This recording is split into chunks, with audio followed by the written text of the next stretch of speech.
से देखने की कोशिश करते हैं बच्चों। ठीक है, तो एग्जाम्पल 8 है आपके एनसीईआरटी में, कहता था ratio of incomes of 2 person, 2 person की इनकम का रेशियो, रेशियो ऑफ इनकम, तो ये 9:7 दिया है, और रेशियो ऑफ एक्सपेंसेस या एक्सपेंडिचर कह लो, बात एक खर्चे, एक्सपेंडिचर इज इक्वल टू 4:3 दिया है, and saving of each person, saving of each person कितना दिया है, 2000 रुपीज 2000। ठीक है, तो मैंने अभी देखो, मैं आपको बताता हूँ कि किसी भी बंदे की सेविंग्स कैसे होती हैं। अगर मैं जो कमा रहा हूँ उसे कहता हूँ इनकम, क्या कहते हैं उसे अपन, इनकम, इनकम, और जो मैं उड़ा रहा हूँ उसे कहते हैं एक्सपेंडिचर या फिर एक्सपेंसेस। तो मेरी कमाई में से मेरे खर्चे निकाल दूँ तो मेरी सेविंग्स बच जाती है। क्या बच जाती है बच्चों, सेविंग्स। ठीक है, अभी दो अलग अलग बंदे हैं, एक की इनकम 9 है और एक की 7 रेशियो में है। तो आपको पता है जब भी रेशियो में रहता है तो हम उनके पीछे एक्स लगा लेते हैं। ठीक है, तो let the ratio of incomes be, let the ratio नहीं, लेट द इनकम्स बी। ठीक है, क्या बोलोगे आप, let the incomes be, incomes को अपन क्या मान लेंगे, रेशियो हटा दो, तो let the incomes be 9x and 7x and expenses be, बेटा एक्सपेंसेस को अपन ना x ऑलरेडी लगा चुके हैं, तो 4y and 7y रिस्पेक्टिव। अभी दो अलग अलग बंदे हैं, एक बंदा जो 9x कमाता है और 4y खर्च कर देता है, तो भी उसके पास कितने रुपए बचते हैं, 2000 रुपये बचा लेता है वो। ठीक है, ऐसे ही अगला बंदा है जो क्या करता है, 7x तो कमाता है, 3y खर्च कर देता है, फिर भी somewhat how he managed to save ₹2000। ये हमारी इक्वेशन 1 है और ये इक्वेशन 2 है। वहाँ पे अब सॉरी बेटा, यहाँ पे 7y की जगह ना 3y आएगा, 3y। ठीक है, 3y। तो देखो, अब गौर से देखो बेटा, यहाँ पे तो ना, अब एलिमिनेशन मेथड कैसे लगेगा जरा गौर फरमाना बच्चों। देखो, जनरली मेरा जो तरीका है मैं आपको ये बताता हूँ कि एलिमिनेशन लगाने का जो मैं अपना तरीका बताता हूँ कि दोनों का ना फर्स्ट वेरिएबल, दोनों इक्वेशन का फर्स्ट वेरिएबल देख लो। इसमें फर्स्ट वेरिएबल क्या है, 9x, और इसमें बेटा फर्स्ट वेरिएबल क्या है, 7x। तो हमें क्या करना है, हमें 9 का और 7 का एलसीएम ले लेना। तो 9 और 7 का एलसीएम बेटा आएगा 63। कितना आएगा, 63। समझ में आ गई बात। तो मुझे फर्स्ट इक्वेशन में x को 63 बनाने के लिए किससे मल्टीप्लाई करना पड़ेगा, 7 से, और सेकंड इक्वेशन में 7x को 63x बनाने के लिए क्या करना पड़ेगा, उसे 9 से मल्टीप्लाई करना पड़ेगा। ठीक है, मतलब सबसे पहले हम क्या कर रहे हैं कि दोनों के x के कोफिशिएंट को सेम कर रहे हैं, x के कोफिशिएंट को क्या कर रहे हैं, सेम। तो अब क्या करना है कि देखो, multiplying equation 1 by 7 on both side, दोनों तरफ मल्टीप्लाई करना पूरी इक्वेशन से। तो देखो बेटा, पूरे सबको 7 से मल्टीप्लाई करना है। ये 63x हो जाएगा, ये कितना हो जाएगा, 7 से मल्टीप्लाई करोगे तो 28y, और ये हो जाएगा आपका 40,000। ये हमारी इक्वेशन 3 बन गई। कितनी बन गई बेटा, 3। ऐसे ही इसको भी 63 बनाने के लिए क्या करना पड़ेगा, 9 से मल्टीप्लाई। तो multiplying equation 2 by 9 on both side. तो देखो, ये 63x हो जाएगा, माइनस 9 से करोगे 27y, और इक्वल टू 18 है ना, 18,000। ठीक है, कितना आ जाएगा, 18,000। ये मेरी बन रही है बेटा इक्वेशन 4, इक्वेशन 4। तो अब मैं क्या करूँगा ना, सुनो, तो बेटा अब अपन क्या करेंगे, देखो इधर 18,000 उधर 14,000 ना, फोर्थ में से थर्ड को माइनस करेंगे, इक्वेशन 4 में से इक्वेशन 3 माइनस। अब ये देखो कैसे माइनस करना है, ठीक है। तो इक्वेशन 4 पहले लिखनी है, क्योंकि 4 में से 3 को माइनस कर रहे हैं तो 4 ऊपर लिखनी है। 63x minus 27y is equal to 18,000, और थर्ड माइनस कर रहे हैं तो थर्ड नीचे लिखनी है, 63x minus 28y is equal to 14,000। ये बेटा प्लस का था ना, तो ये माइनस का हो जाएगा, माइनस ही तो कर रहे हैं, और ये माइनस का था, साइन उल्टे हो जाते हैं, ये माइनस का था तो ये किसका हो जाएगा, प्लस का, और ये प्लस का था तो ये किसका हो जाएगा, माइनस का। अब देखो 63x में से 63x गया तो 0 कट गया। अब देखो सुनो, साइन 28 का नीचे वाला लेना, प्लस के 28y में से माइनस का 27y चला गया तो कितना बचा, प्लस का y, प्लस के 18,000 में से प्लस का 14,000 चला गया तो कितना बचा, 4,000। कितना बचा, 4,000, ठीक है। अब y निकल गया ना हमारा, क्या निकल गया, y, ठीक है। तो y हमारा निकल गया, y इज इक्वल टू बेटा 4,000 आ गया हमारा। तो जब ना y 4,000 आ गया ना, किसी भी एक इक्वेशन में इसको पुट करेंगे और हम अपना निकालेंगे x। तो देखो बच्चों,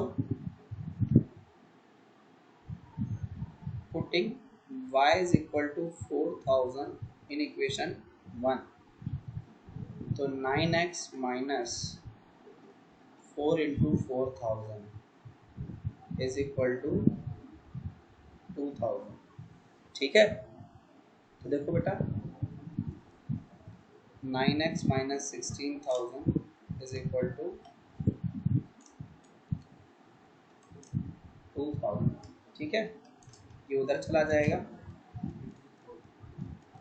तो 9x इज इक्वल टू 18,000, तो x की वैल्यू कितनी आ जाएगी, 2,000। अभी खत्म ही नहीं हुआ, अभी तो एक्स वाई आया, हमसे दोनों की इनकम पूछी है और दोनों की सेविंग्स पूछी है, ठीक है। तो देखो incomes of the two persons, incomes of the two persons क्या थी वो, 9x और रेस टू, नहीं 9x नहीं, 9 और 7 थी ना, मतलब हमने वो 9x एंड 7x दी थी, पहले पर्सन की जो थी इनकम। देखो बेटा हमने पीछे वाला डेटा माइंड हटा दिया, मैं ऐसे लिख देता हूँ ना, आपको समझने में आसान होगा। पर्सन 1, पर्सन 2, तो पर्सन 1 की हम लिखेंगे इनकम और फिर लिखेंगे उसके एक्सपेंडिचर।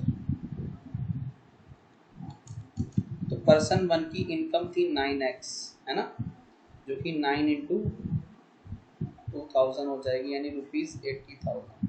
18,000 तो उसकी इनकम। एक्सपेंडिचर कितने थे उसके, 4y, जो कि हो जाएगा 4 इंटू 4,000 ₹16,000, ठीक है। यही तो था, 18 में से 16 निकाल दो, 2,000 बच रहा है। पर्सन 2 की इनकम क्या है बेटा, पर्सन 2 की इनकम थी 7x, यानी 7 इंटू 2,000 और ₹40,000। उसकी अगर एक्सपेंडिचर की बात करूँ मैं, इसके एक्सपेंडिचर की, तो एक्सपेंडिचर थे बेटा 3y, जो कि 3 इंटू 4,000 था, तो ₹12,000। 14,000 में से 12,000 गए तो 2,000, ठीक है। तो आपकी इक्वेशन भी सेटिस्फाई होगी, चेक कर लिया कि हमारे आंसर्स ठीक है। तो ये हमारा था एलिमिनेशन मेथड। देखो एग्जांपल 9 कह रहा हमारे पास दो इक्वेशन है बच्चों, 2x plus 3y equal to 8, equation number 1, और 4x plus 6y is equal to equation 7, question number 2। वैसे अगर मैं, मतलब मेरा मन कर रहा है आज, आप हमेशा करना, ठीक है, हम अपने मन को कभी कभी सेटिस्फाई कर लेते हैं। तो सर ने शुरू में ही जब ये चैप्टर स्टार्ट किया था मैंने आपको कहा था हमेशा A1 A2 निकाल के देखो, 2/4 यानी 1/2, B1/B2 कितना है 3/6 यानी 1/2, C1/C2 कितना है 8/7। तो निकला क्या हमारा A1/A2 1/2 था, B1/B2 था 1/2, दोनों इक्वल थे, पर C1/C2 इक्वल नहीं था। तो ऐसी जब कंडीशन आती है ना, ऐसी जब कंडीशन आती है तो हमारे पास क्या हो जाता है, लाइंस तो पैरेलल लाइंस हो जाती हैं, नो सॉल्यूशन, कोई सॉल्यूशन नहीं आना होता है, नो सॉल्यूशन, ठीक है, नो सॉल्यूशन। तो इनकंसिस्टेंट है, कैसी इक्वेशन है ये, इनकंसिस्टेंट। अच्छा, तो फिर भी हमें एलिमिनेशन मेथड से ना इनका सॉल्यूशन निकालना, एलिमिनेशन मेथड से क्या करना है, इनका सॉल्यूशन निकालना, ठीक है। तो देखो हमारी इक्वेशन क्या थी, 2x + 3y = 8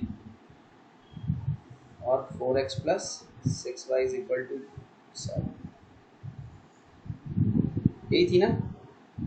तो एक बात बताओ, 2 और 4 का एलसीएम तो 4 आता है, कितना आता है बच्चों, 4। 2 और 4 का एलसीएम कितना आता है, 4।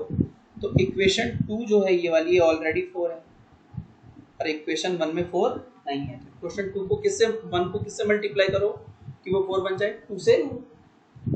तो देखो multiplying equation 1 by 2 on both side, और दोनों तरफ करना होता है ऐसा। तो 2 से तुम 2 को करोगे 4x, पे 3y को भी करना तो 6y, और ये 60, ये मेरी इक्वेशन नंबर 3 आ जाएगी, कितनी आ जाएगी, 3। अब हमें क्या करना है बेटा, देखो थर्ड से सेकंड माइनस करना है, थर्ड से सेकंड, ठीक है, थर्ड में भी 4x है उसमें भी, तो थर्ड में से सेकंड माइनस कर दो। तो 4x + 6y = 16 है बेटा, और 4x + 6y = कितना है, 7, कितना है, 7। तो बच्चों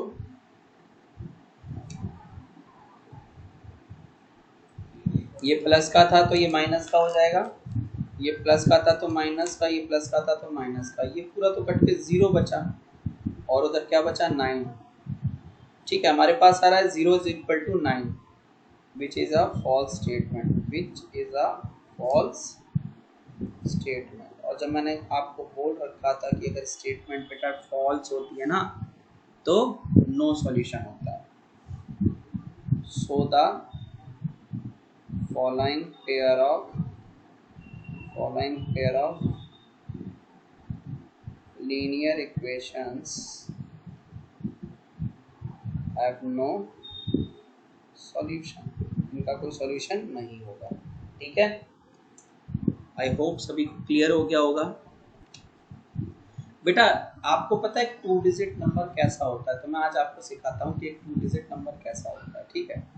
बचपन में 3 डिजिट 4 डिजिट 2 डिजिट 1 डिजिट पढ़ते थे ना। देखो 2 डिजिट बचपन में आपको ऐसे 2 डब्बे बना के सिखाया जाता था, एक इधर एक नंबर होता था, एक इसमें, तो ये वाली 1s की प्लेस होती थी और ये वाली 10s की प्लेस होती थी। आपने कभी कभी एक्सपेंशन भी सीखे होंगे, एक्सपेंड करने को आ जाता था 2 डिजिट का नंबर। जैसे सपोज करो मेरे पास ना कि 23 दिया हुआ है, मैं एग्जांपल थोड़ी देर में करा रहा हूँ, पहले मैं आपको समझा रहा हूँ कि क्या कॉन्सेप्ट है। 23 हमारा 2 डिजिट का नंबर होता है ना, तो अगर मैं कहूँ बेटा इसको एक्सपेंड करो तो आप बोलोगे सर जो 2 है वो 10 से मल्टीप्लाई होगा और जो 3 है वो 1 से मल्टीप्लाई होगा, सही है सर, नो यही होगा ना। ये सबको क्लियर है भाई, क्यों बच्चों, क्या आपको ये क्लियर है? यस सर, नहीं सबको क्लियर है ना, ठीक है, नाइस, क्लियर है ना। तो किसी भी 2 डिजिट नंबर को अपन कैसे एक्सप्रेस कर सकते हैं कि एक 2 डिजिट नंबर जो है 2 डिजिट नंबर कैसे दिया जाता है, 10 into digit at 10th place, 10 into digit at 10th place, जो 10th place पे होगा डिजिट उसको 10 से मल्टीप्लाई करना है, plus 1 into digit at 1's place, यही होगा ना, ये हमारा 2 डिजिट नंबर का फॉर्मूला है। ठीक है, तो अब हमारे एग्जांपल की तरफ बढ़ते हैं। The sum of a 2 digit number and the number obtained by reversing the digit is 66। Correct, 2 digit का नंबर, और रिवर्सिंग का मतलब क्या होता है, जैसे देखो मैं बताता हूँ, ये 23 है ना। अब 23 देखो, एक बार मैंने बोला कि देखो हमारे पास नंबर है 23, अगर मैं इसको रिवर्स कर दूं ना, इसके डिजिट्स रिवर्स कर दूं, तो तब बन जाएगा 32। ये होता है रिवर्सिंग का मतलब। तो रिवर्सिंग का मतलब भी समझ में आ गया ना आपको, डिजिट रिवर्सिंग। क्यों डिजिट रिवर्सिंग समझ में आ गई बात सबको, डिजिट रिवर्सिंग क्लियर है ना। ठीक है, तो 23 के डिजिट को रिवर्स करो तो 32 बन जाता है। और 2 डिजिट नंबर हमेशा कैसे आएगा, 10 into digit at 10 place plus 1 into digit at 1 place. Clear. तो हमारे क्वेश्चन में बोला कि the sum of a 2 digit number and the number obtained by reversing the digit is 66. If the number of the digit differ by 2, find the number, how many such numbers are there। ठीक है, हमको number निकालना। तो हमारा number पता है दो चीज़ों से मिलकर बना है बेटा। हमारा जो 2 डिजिट का नंबर है वो दो चीज़ों से मिलकर बना है, एक तो वो डिजिट जो टेंस की प्लेस पे और एक वो डिजिट जो वंस की प्लेस पे। तो कोशिश यही करना कि let the digit at ones place be x and digit at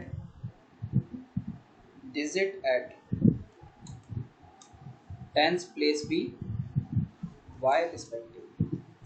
जो बेटे जो डिजिट वंस की प्लेस पे है ना उसको क्या माना है x, और जो टेंस की प्लेस पे है उसको क्या माना है y।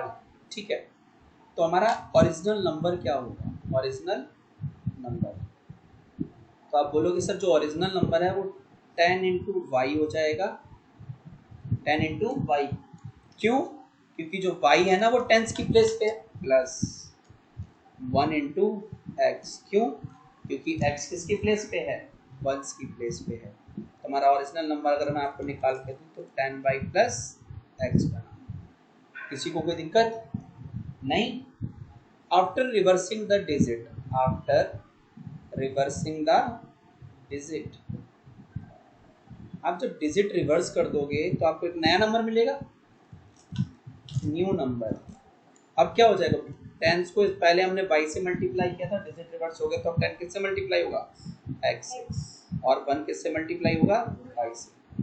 तो नया नंबर क्या बन जाएगा, 10x प्लस वाई। अब हमसे यही कह रहा है कि the sum of a 2 digit number and the number obtained by reversing the digit is 63। मतलब जो हमारा ओरिजिनल नंबर था और जो हमारा नया नंबर आया है दोनों को प्लस करके कितना आ रहा है, 66। हमसे कह रहा है बच्चों कि ओरिजिनल नंबर, ठीक है, original number plus new number is equal to 63। तो ओरिजिनल नंबर बेटा हमारा था 10 बाई प्लस एक्स, और जो न्यू नंबर था वो कितना था 10x प्लस वाई, और ये बच्चों हमारा किसके बराबर था, 66 के। ठीक है, तो इसको जरा सॉल्व करते हैं बेटा, इसको क्या करते हैं सॉल्व। तो 10 बाई प्लस वाई 11y और 10x plus x 11x, 11x 11y is equal to 66। 11 common ले लो, 11 क्या लेंगे कॉमन, तो 11 कॉमन ले लिया तो x plus y is equal to 66। 11 उधर चला जाएगा बच्चों, ठीक है, 11 उधर चला जाएगा तो बचेगी क्या equation, x plus y is equal to 6। ये मेरी इक्वेशन 1 है, ये मेरी क्या है बच्चों, इक्वेशन 1। अभी 2 तो देखो कह रहा है if the digit of the number is differ by 2, है ना। इसमें एक चीज और लगा लेना कि डिफरेंस भी आ रहा है तो सच दैट हम ये बोल देंगे कि सच दैट छोड़ दो, या लिख लो कि सच दैट, अगर डिफरेंस डिजिट का बोल रहा है ना वो such that x is greater than y है, हमारा x बड़ा है y से। ठीक है, तो देखो अब हमसे ये भी कह रहा है साथ में कि दोनों डिजिट का डिफरेंस यानी x में से y माइनस कर दो तो डिफरेंस कितना आता है 2। ये मेरी इक्वेशन क्या बन गई 2। ये मेरी कौन सी इक्वेशन बन गई 2। अब हम इस पे एलिमिनेशन लगाना चाहते हैं, तो एलिमिनेशन का सबसे बेस्ट तरीका हमने क्या बताया था कि दोनों के पहले वेरिएबल सेम होने चाहिए, के कोफिशिएंट सेम होने चाहिए। यहाँ पे भी x के आगे 1 है, वहाँ पे भी x के आगे 1 है, तो सीधे 1 में से 2 माइनस करो। तो 1 में से 2 क्यों किया, क्योंकि 6 बड़ा है ना, तो x plus y is equal to बेटा 6 और x minus y is equal to 2। अब ये प्लस था तो माइनस, ये माइनस था तो प्लस, और ये माइनस, ये कट जाएगा। y plus y 2y is equal to 4। y की वैल्यू कितनी आ जाएगी बच्चों, 2। y की वैल्यू कितनी आई, 2। अब चाहे तो 1 में पुट कर दो, चाहे तो 2 में पुट कर दो। तो देखो बेटा यहाँ पे अब हमारा y आ चुका है 2, तो चाहे तो आप 1 में पुट कर दो, चाहे तो 2 में पुट कर दो, ठीक है। तो putting y is equal to 2 in equation 1, we get x plus y equal to 6 था, तो x plus 2 is equal to 6, तो x की वैल्यू कितनी आ जाएगी बेटा, 4। x की वैल्यू कितनी आ जाएगी, 4, ठीक है। x की वैल्यू कितनी आ जाएगी, 4। तो देखो हमारा y टेंस की प्लेस पे जाएगा और x वंस की प्लेस पे जाएगा, तो the required number can be 24। और अगर हम y बड़ा ले लेते, अगर हम y बड़ा ले लेते तो वो 42 हो जाता, तो वो क्या हो जाता, 42। तो हमारा नंबर 24 भी हो सकता है या फिर 42 भी हो सकता है, ठीक है। दोनों में से कोई भी हो सकता है, समझ में आ गई बात।